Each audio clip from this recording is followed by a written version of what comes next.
What's going on, guys? It's Cimoooooooo. Now, today I'm bringing to you my top best reprints for what I feel they should include in the official tournament store pack number 4. I feel like these sets are a great opportunity to not only give some rarity bumps to some really well-deserved cards, but also bring the rarities down on some cards that are way too expensive, or give them a valid reprint for the time being that kind of complied with the current metagame as it stands. And I feel like what happens is the OTS pack is kind of like a format behind most of the time.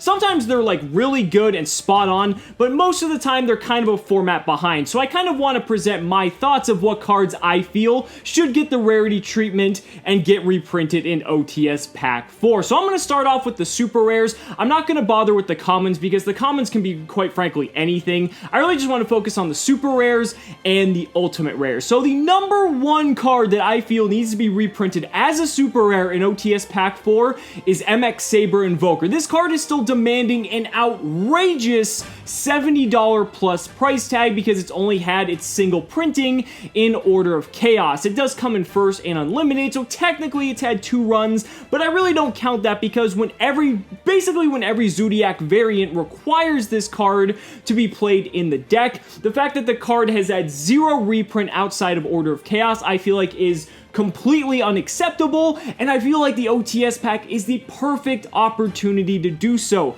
Even the super rare in the OTS pack would still command an outrageous price because of how high the demand is for the card. The card would still probably go for 25, 30, even more because the secrets are demanding so much, depending on if they short printed the super rare or not. But I feel like no matter what in OTS pack 4, M-X-SABER INVOKER better fucking be in that pack. Now, moving on to my next card, I've got Fairy Tail Snow. This card probably deserves a holo rarity bump more than any other card I could possibly think of, because Fairy Tail Snow does so much for a myriad of different decks. It's good in Lightsworn, it's good in Infernoid, the fact that it's not once per turn, it's a level 4, it's 1850, it's a quick effect. There's just so many fucking good things about Fairy Tail Snow.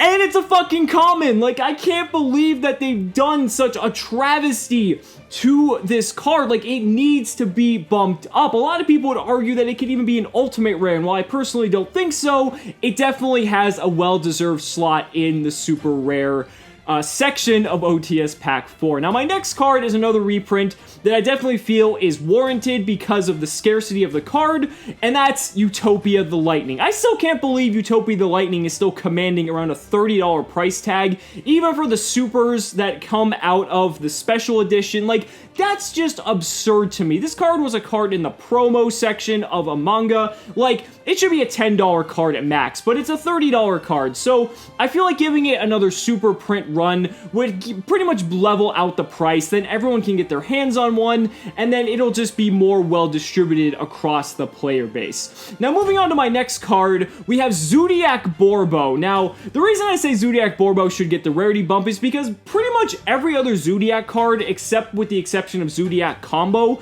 is already super rare or higher, so I feel like they might as well just give Borbo the super rare treatment, just make it so that everything is pretty much super rare and above, and just be done with it, because usually Konami tries to finish hollowing out decks. You know, look at Mermail as an example. They tried to finish that deck. They still never gave us our super rare Abyss Turge. Yeah, they never gave us our super rare Abyss Turge, but one day maybe they will. But so I kind of just want them to do the same thing with ZOODIAC and just make sure that this gets rounded off completely. Now, for my next card, we're going to be moving into a couple side deck cards here, and I feel like Artifact LANCEA is definitely well-deserved of a slot higher than the common printing that it originally had. And the reason I believe that is because it's a lot more relevant now than when it first was printed. I mean, this happens with cards every once in a while. A card gets printed, it doesn't really do a whole lot, but then there's that one format that comes up where the card has the opportunity to shine,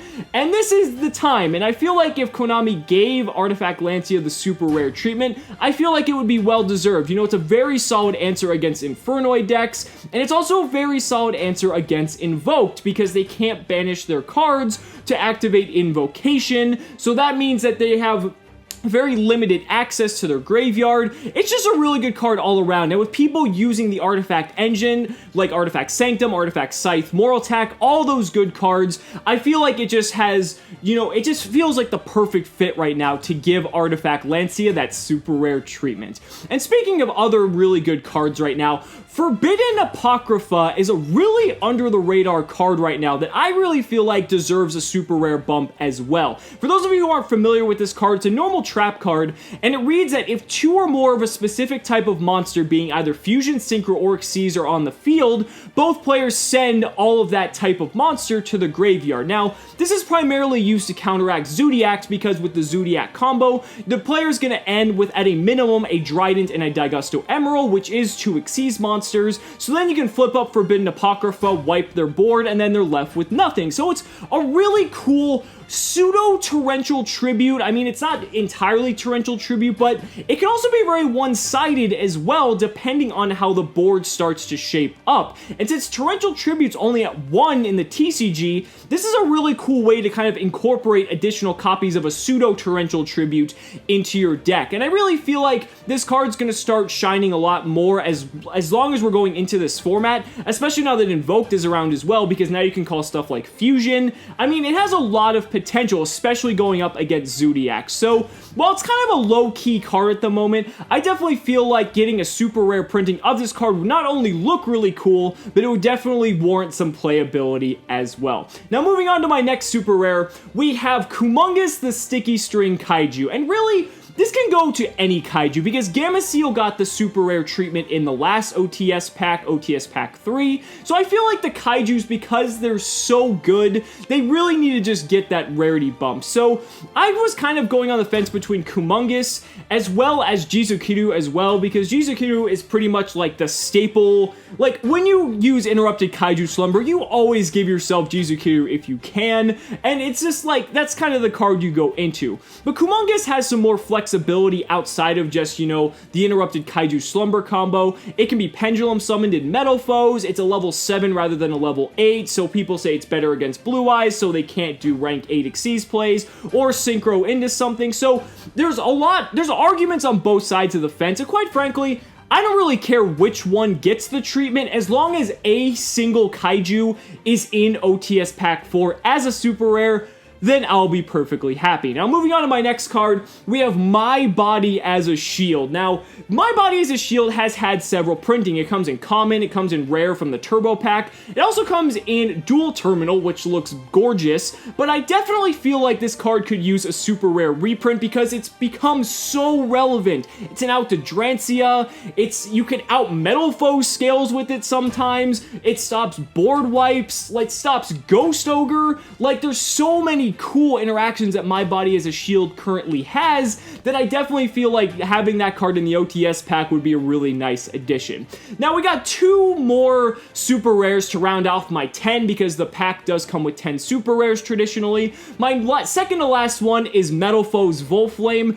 Metal Foe's Gold Driver got the super rare treatment in OTS Pack 3, and Metal Foes are still relevant for the time being until they hit Kieran, but I feel like if they're not going to hit Metal Foes, they should just give Volflame the super rare treatment, because that's pretty much the second best Metal Foe, because when you use your Metal Foes counter, you're always going into Volflame. It's a 2400 attack. Like, Volflame is a really, really good card, and bumping it up to super, I think, would be really nice for the Metal Foes players. And for my last super rare, it's RONINTOADIN, and the reason RONINTOADIN's on here should be pretty self-explanatory. We already got Ulti Swap Frog, we got Super Duke Frog, and RONINTOADIN was kind of left in the dust. So I feel like let's just give Paleo players, or even Water players for that matter, a super rare RONINTOADIN just to round out the Frog engine, and that's just another engine slash archetype that we have hollowed out for the player base. So that's it for the super rares. Now, getting into the ultimate rares, I want to preface this by saying I feel like the ultimate rare slot should always be dedicated to cards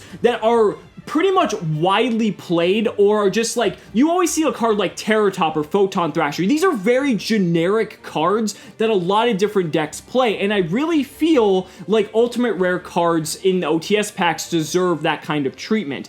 So I'm gonna go out on a limb, and a lot of people are probably gonna expect this or flame me for it or whatever, But I definitely think ZOODIAC RATPIER deserves an ultimate rare treatment because of the fact that the ZOODIAC engine is so prolific in so many different decks, and we're going to be having this engine for a very long time, that it's definitely well deserved. I mean, this is basically just the next Terratop or the next Tour Guide or whatever you want to compare it to. That's what RATPIER is, and I definitely feel like for an ultimate rare slot, there pretty much is no better case to argue for RATPIER. Now, moving on to my other two choices, they typically also pick like a extra deck monster in here. Like we've seen Castell, we've seen Grampulse, which is a really weird one, Trishula, things like that. So I definitely wanted to include an extra deck monster. I definitely think Abyss Dweller is probably the most deserving Xyz monster out of any, mainly because of the fact that it's just so versatile. It has one of the best rank 4 effects ever, being able to shut down graveyards, and it hasn't had a reprint outside of, you know, outside of super rarity. You know, it got a reprint in the Shining Forces, or yeah, and there's that in Abyss Rising. That was the only two printings the card has, so I think rarity bumping it up to Ultimate would be really cool. But if you're not really a fan of the Xyz, I think Psyframe Lord Omega would be the Synchro monster of choice, because it is the best level 8 generic synchro monster we have in the game. It's been terrorizing people ever since it came out, and it's a really well-deserved slot in the ultimate rare part of the pack. Now, last but not least, they usually pick like a spell or trap that's very generic as well, and I think I would have to go with Twin Twisters, because Twin Twisters is pretty much played in every single deck. They gave MST the ultimate rare treatment not too long ago, but MST has basically been phased out outside of Metal Foes, with things like Cosmic Cyclone and Twin Twister just being ultimately better. So why not just give Twin Twisters the ultimate rare treatment as well? But those are just my thoughts, you guys. Let me know down in the comments what your guys' top cards are for OTS Pack 4, whether it's super rares, ultimate rares, even commons if you want to throw those in there as well. I'd really like to hear your thoughts. So thank you guys so much for watching the video. Be sure to like the video as always, subscribe to the channel for more amazing Yu-Gi-Oh content, and also be sure to back me on Patreon, because just by pledging $1 a month, you're investing in my ability to continue bringing you amazing Yu-Gi-Oh content. So thanks so much again, and we'll see you next time.